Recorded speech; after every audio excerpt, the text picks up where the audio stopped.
بچوں، آج ہم ایسے بچے کی بات کریں گے جس نے تاریخ کا رخ بدل دیا۔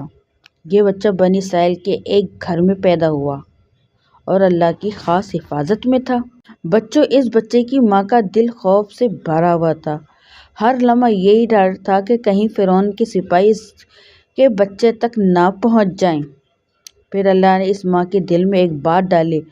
اللہ نے فرمایا کہ اس بچے کو دودھ پلاؤ اور جب خطرہ محسوس ہو تو اسے دریا کے حوالے کر دینا۔ بچوں، ایک دن وہ لمحہ آ گیا جب ماں نے کانپتے ہاتھوں سے اپنے بچے کو ایک صندوق میں رکھا اور دریا نیل کے سپرد کر دیا۔ یہ کوئی عام فیصلہ نہیں تھا، یہ ایک ماں کا اللہ پہ مکمل بھروسہ تھا۔ لیکن اپنے بچے کو دریا کے حوالے کیا، لیکن دل اللہ کے حوالے کر دیا۔ بچوں، ذرا سوچو، جس دریا سے لوگ ڈرتے ہیں وہی دریا اللہ کے حکم سے اس بچے کی حفاظت کر رہا ہے۔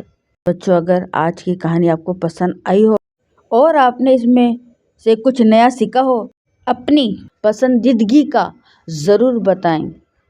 ویڈیو کو ضرور لائک کریں، اپنے دوستوں اور گھر والوں کے ساتھ شیئر کریں۔ ایسی مزید سبق آموز کہانیوں کے لیے ہمارے چینل کو سبسکرائب کرنا مت بھولیں۔ اگلی قسط میں ہم دیکھیں گے کہ یہ بچہ فرعون کے محل تک کیسے پہنچا اور وہاں کیا حیران کن واقعہ پیش آیا۔